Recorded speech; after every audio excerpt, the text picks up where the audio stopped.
그리스도인의 50 필수 가정 5권 제47장 형제를 사랑함. 계속 읽어드립니다. 형제를 사랑하지 않음. 이제 요한일서에서 이것에 관한 성경 구절들을 찾아보기로 하자. 2장 9절부터 11절까지는 이렇게 말한다.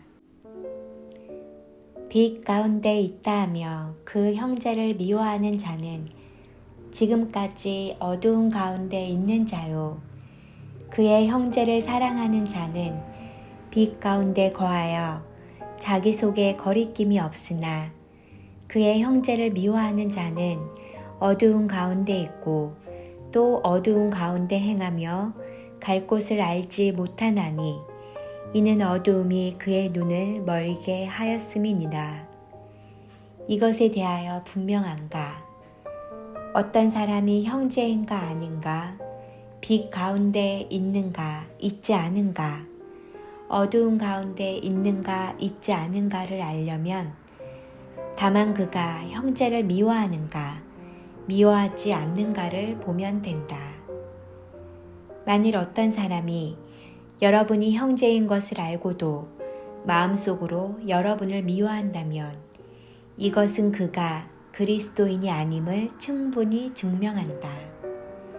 만일 그가 5 형제들을 보고 나는 내 사람들만 사랑하고 나머지 한 사람은 마음속으로 미워한다 라고 말한다면 이것은 그가 아직 형제가 아님을 증명하는 것이다. 우리는 형제를 사랑하는 것이 그가 사랑스럽기 때문이 아니라 다만 형제이기 때문에 사랑하는 것임을 알아야 한다. 그가 형제라는 것이 그를 사랑하는 유일한 이유이다. 그러므로 여러분이 형제이고 주님께 속한 사람이라는 것을 알고도 여러분을 미워하는 사람은 그 속에 아직 생명이 없음을 증명하는 것이다. 형제를 미워하는 사람은 어두운 가운데 있을 뿐 아니라 어두움 가운데 행한다. 바꿔 말해서 성경은 근본적으로 형제를 미워하는 것이 가능하다는 것을 인정하지 않고 그런 가능성을 믿지 않는다.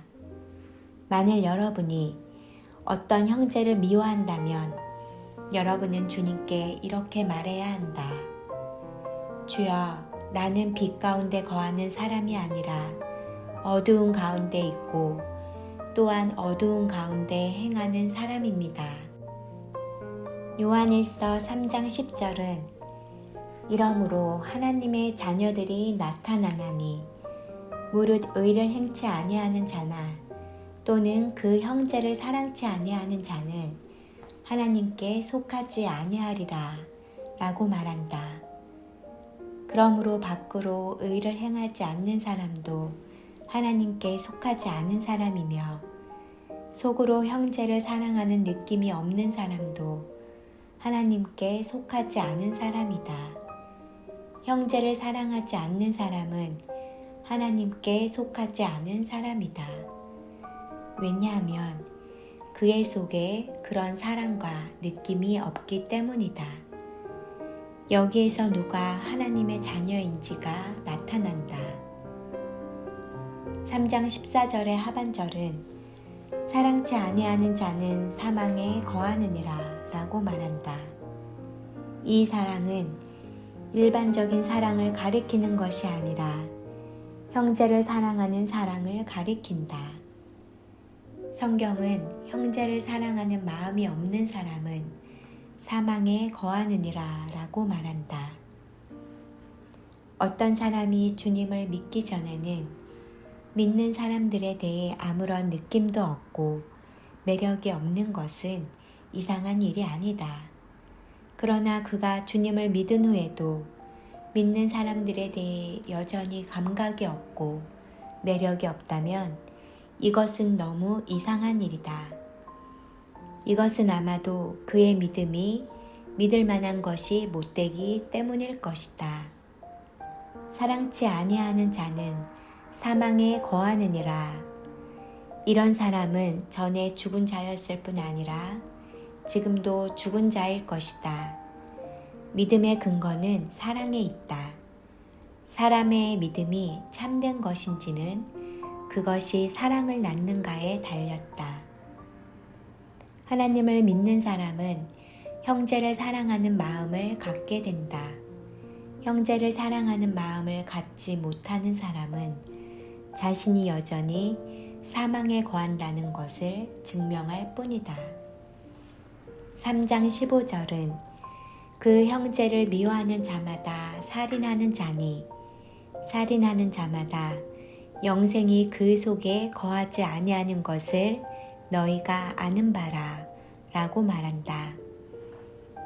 여러분은 결코 사람이 주님을 믿은 후에도 여전히 살인한다고 말할 수 없다. 성경은 형제를 미워하는 것을 살인하는 것이라고 말한다. 영원한 생명이 있는 사람은 형제를 미워하지 않는 것이 당연하다. 형제를 미워한다는 것은 그 속에 사랑과 영원한 생명이 없음을 증명하는 것이다. 하나님의 자녀들에게 많은 상태들이 있을 수 있지만 결코 그들 가운데에는 미움이 있을 수 없다. 좋지 않은 상태 안에 있는 형제를 우리가 마음속으로 싫어할 수 있고 추방당할 죄를 범한 형제에 대해 노를 바라면서 이를 처리할 수도 있으며 좋지 않은 일을 행한 어떤 형제를 불러서 주님 앞에 심하게 책망할 수도 있다. 그러나 결코 우리는 그런 사람들을 미워해서는 안 된다. 만일 어떤 사람이 그런 사람들을 미워한다면 그 사람 속에 영원한 생명이 없는 것이다. 하나님의 자녀들 속에 있는 생명은 모든 형제 자매들을 사랑할 수 있을 정도로 풍성하다. 주님께 속한 사람을 볼 때마다 속에서 사랑이 나오게 된다.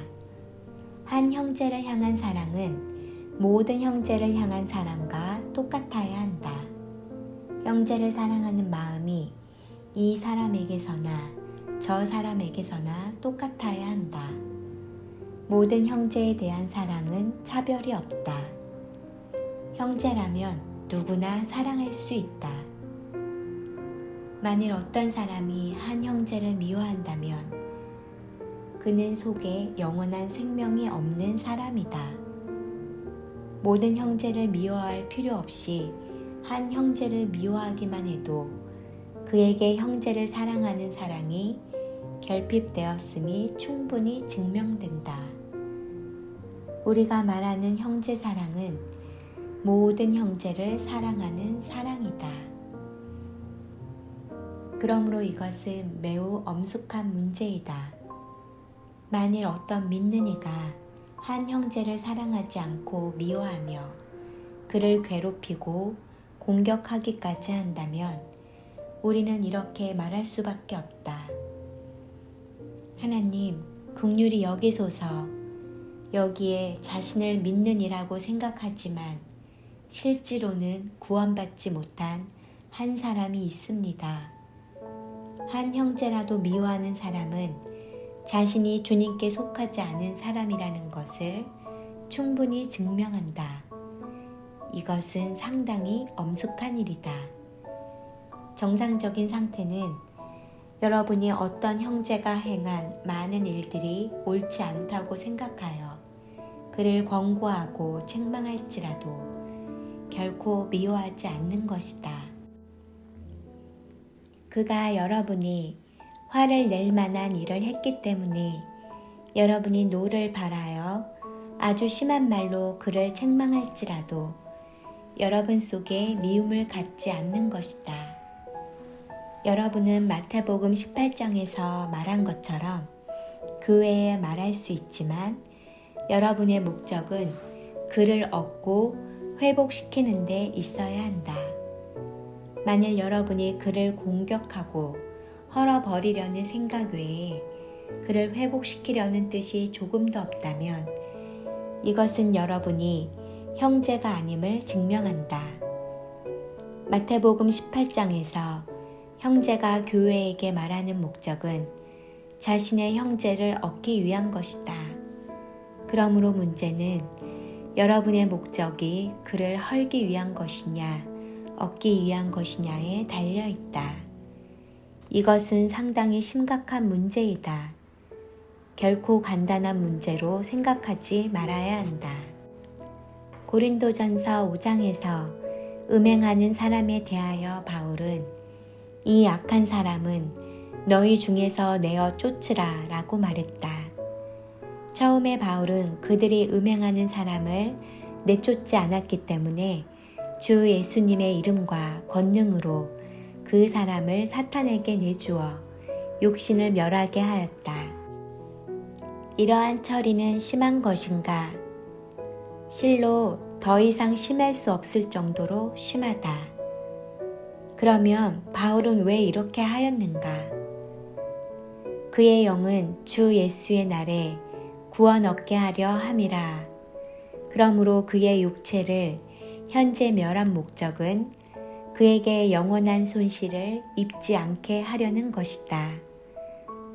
마태복음 18장에서 교회에게 말하는 목적도 회복시키기 위한 것이고 고린도전서 5장의 내쫓음도 회복시키기 위한 것이다.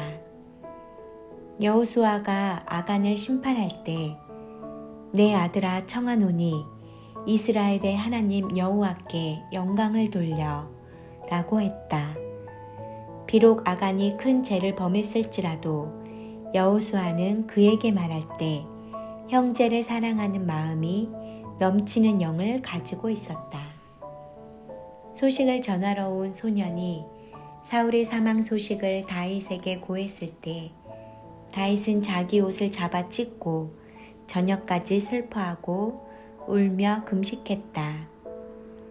어떤 사람이 다윗에게 압살롬이 죽은 사실을 고했을 때 다윗은 마음이 심히 아파 울면서 내 아들 압살롬아, 내가 너를 대신하여 죽었더면 이라고 했다. 사울은 다윗을 적대시했던 왕이었고 압살롬은 그를 거스른 아들이었지만 다윗은 이 사람들이 죽을 때 애통해하며 울었다.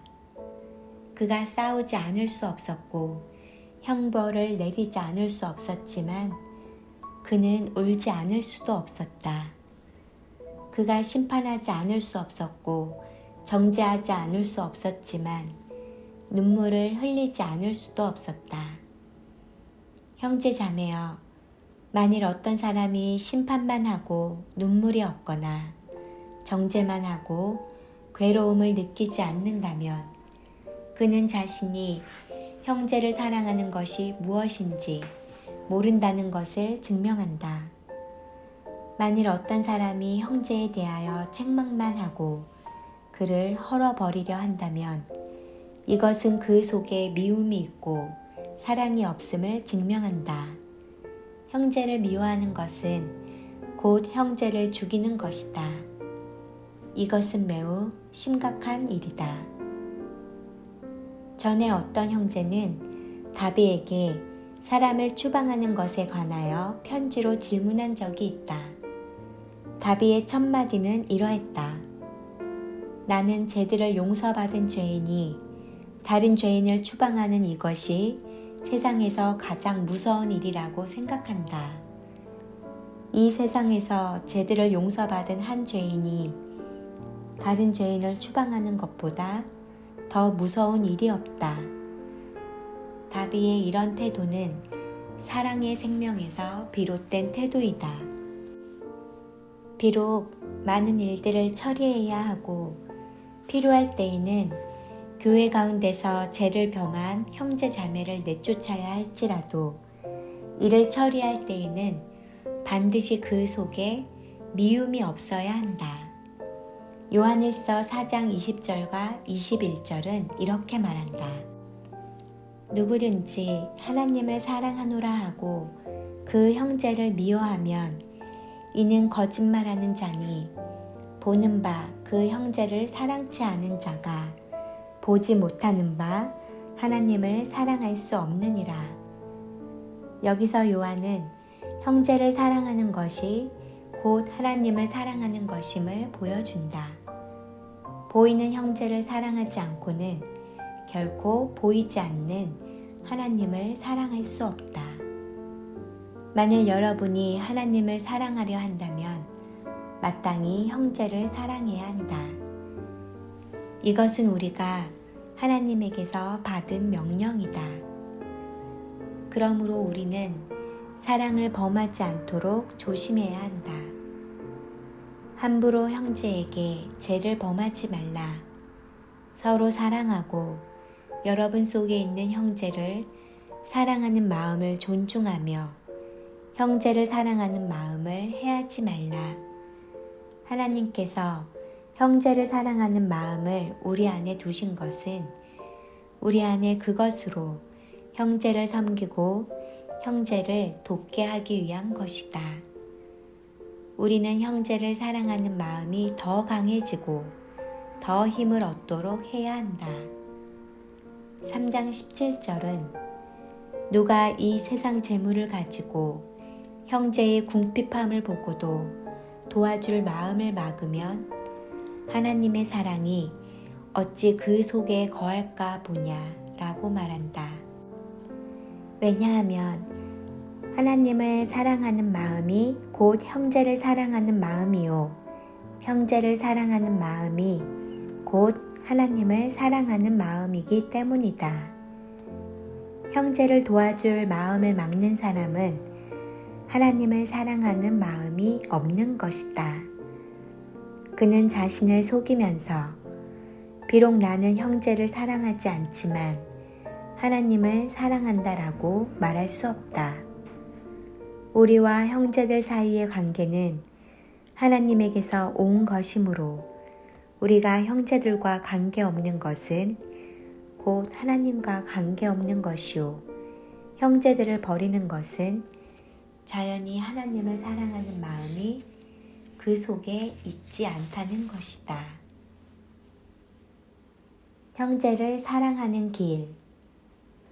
요한일서 3장 16절은 그가 우리를 위하여 목숨을 버리셨으니 우리가 이로써 사랑을 알고 라고 말한다. 형제를 사랑하는 마음이란 무엇인가? 요한은 이에 대해 우리에게 설명해 주었다. 본래 우리는 사랑이 무엇인지를 알기 어려웠지만 주님께서 우리를 위하여 목숨을 버리신 것을 볼 때에 우리는 사랑을 알게 된다. 그러므로 요한은 우리도 형제들을 위하여 목숨을 버리는 것이 마땅하니라 라고 말한다. 형제를 사랑하는 마음이란 모든 형제 자매들에 대해 자신을 버리고 그들을 섬길 마음을 갖는 것이고 자신을 버리며 그들을 온전케 하는 마음을 갖는 것이며 형제를 위하여 자기 목숨까지도 버릴 수 있는 것이다. 3장 18절은 자녀들아 우리가 말과 혀로만 사랑하지 말고 오직 행함과 진실함으로 하자라고 말한다. 형제를 사랑하는 것은 단지 빈말로 하는 것이 아니다. 사랑은 행함과 진실함으로 나타내야 한다. 4장 10절부터 12절까지는 이렇게 말한다. 사랑은 여기 있으니 우리가 하나님을 사랑한 것이 아니요 오직 하나님이 우리를 사랑하사 우리 죄를 위하여 화목제로 그 아들을 보내셨음이니라. 사랑하는 자들아 하나님이 이같이 우리를 사랑하셨은즉 우리도 서로 사랑하는 것이 마땅하도다. 어느 때나 하나님을 본 사람이 없으되 만일 우리가 서로 사랑하면 하나님이 우리 안에 거하시고 그의 사랑이 우리 안에 온전히 이루느니라. 이 말씀은 하나님을 사랑하는 것과 우리가 서로 사랑하는 것이 나누어질 수 없음을 보여준다. 만일 우리가 서로 사랑하면 하나님의 사랑이 우리 안에서 온전히 이루어진다. 바꾸어 말하면 오늘날 하나님께서 우리 앞에 두신 많은 형제들이 바로 우리가 하나님을 사랑하는 것을 실습하는 대상이라는 것이다.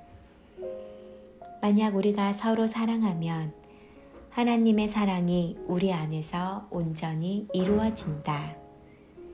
우리는 빈말로 하나님을 사랑한다고 말할 것이 아니라 실제적으로 형제를 사랑하기를 배워야 한다. 입으로만 사랑한다고 말하는 것은 헛된 것이다. 하나님을 사랑하는 것은 반드시 형제를 사랑하는 일로 나타나야 한다. 5장 2절과 3절은 이렇게 말한다. 우리가 하나님을 사랑하고 그의 계명들을 지킬 때에 이로써 우리가 하나님의 자녀 사랑하는 줄을 아느니라. 하나님을 사랑하는 것은 이것이니 우리가 그의 계명들을 지키는 것이라. 만일 우리가 하나님을 사랑한다면 반드시 그분의 계명들을 지켜야 하고 하나님의 자녀들을 사랑하려고 해도 그분의 계명들을 지켜야 한다. 예를 들어 하나님의 명령이 침례받는 것이라 하자. 그런데 하나님의 많은 자녀들이 의견을 달리하여 우리는 침례에 찬성하지 않습니다. 당신이 만일 우리를 사랑한다면 침례를 받지 말아야 합니다. 만일 당신이 침례를 받으면 우리에게 상처를 주게 됩니다. 라고 말할 경우 여러분은 어떻게 할 것인가? 하나님의 명령은 또한 우리가 종파를 떠나 분쟁이 없어야 한다는 것이다. 그러나 하나님의 많은 자녀들이 종파를 옹호하면서 우리에게 당신은 종파를 떠나지 말아야 합니다. 당신이 종파를 떠나는 것은 우리를 해하는 것입니다. 라고 말할 경우에 여러분은 어떻게 할 것인가? 만일 하나님을 사랑한다면 종파를 떠나야 하고 형제를 사랑하려고 한다면 종파를 떠나지 말아야 한다. 이것은 진퇴양난이 아니겠는가? 그러나 요한의 말은 이렇다. 우리가 하나님을 사랑하고 그 계명들을 지킬 때에 이로써 우리가 하나님의 자녀 사랑하는 줄을 아느니라.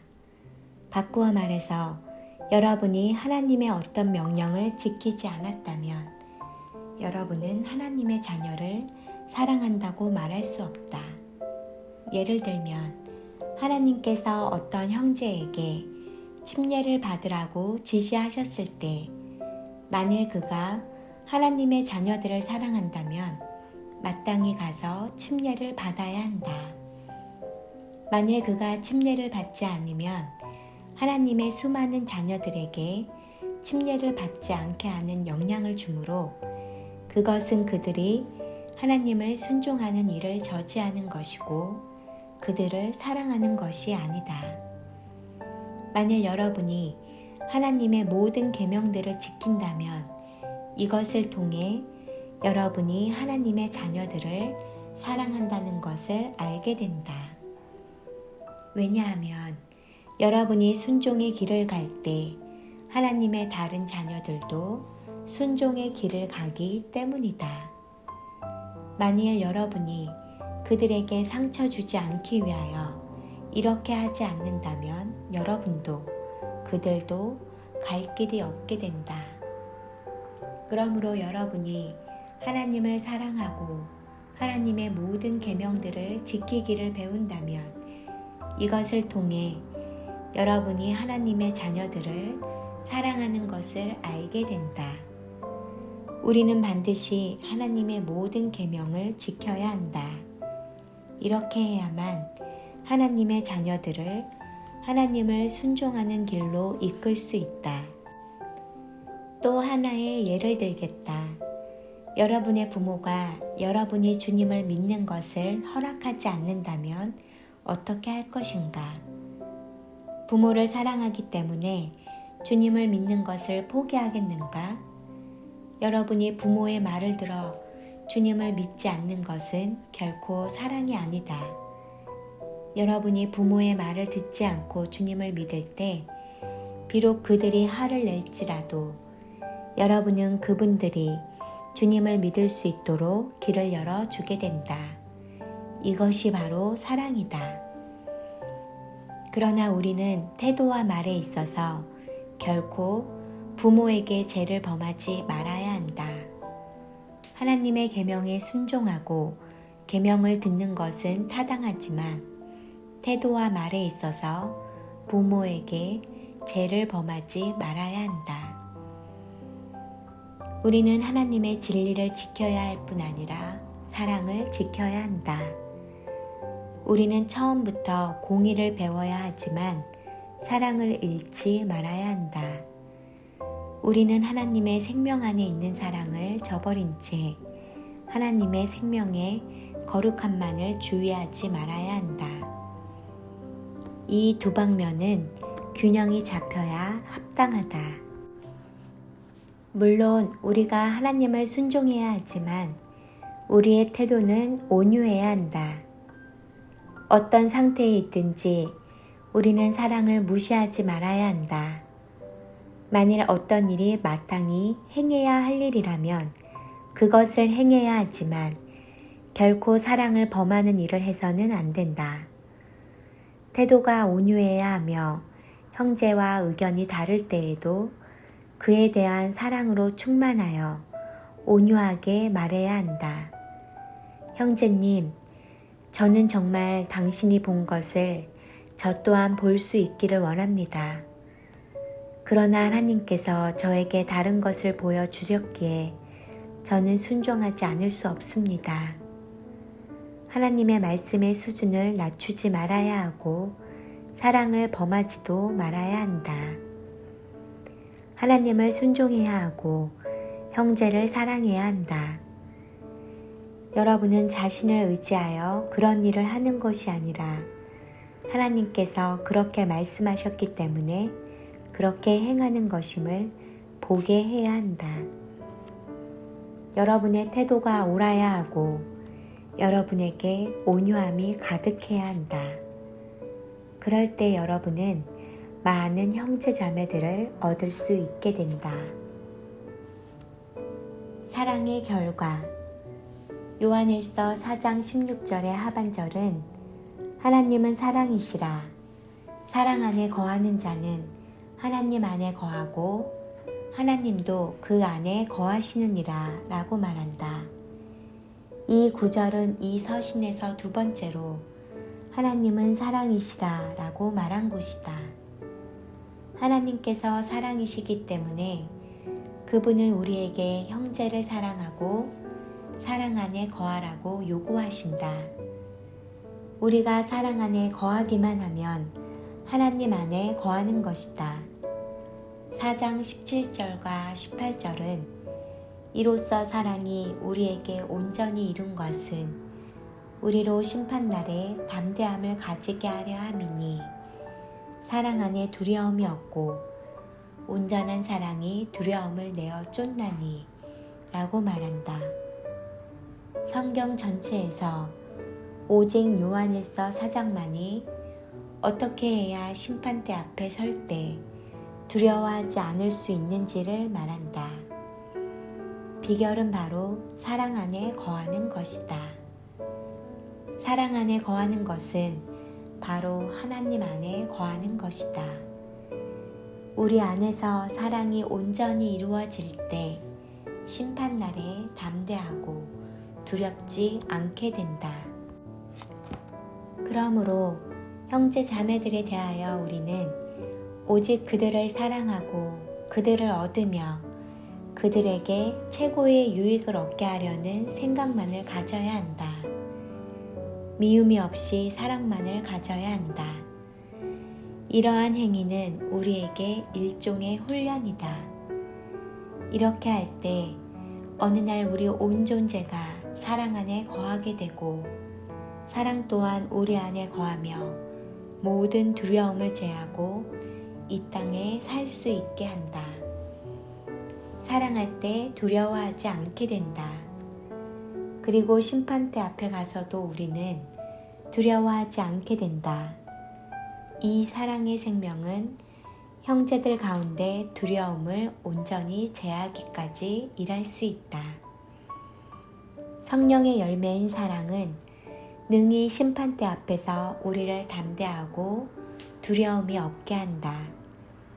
우리가 이미 보았듯이 형제를 사랑하는 것은 곧 하나님을 사랑하는 것이다. 형제를 사랑하는 것은 하나님에 대한 우리의 사랑을 온전히 이루며 이를 통해 우리는 형제를 두려워하는 마음이 없을 정도로 형제를 온전히 사랑할 수 있다. 하나님을 사랑하는 것과 형제를 사랑하는 이 두 가지는 병행된다. 우리가 하나님을 사랑하려면 이 땅에 있는 형제를 사랑해야 한다. 이렇게 하여 사랑이 우리 안에 온전해질 때 우리는 심판날에 담대하고 두렵지 않을 수 있다. 이것은 놀라운 일이다. 우리가 처음부터 형제 사랑하기를 잘 배워서 사랑의 생명이 우리를 통해 흘러나갈 수 있기를 바란다.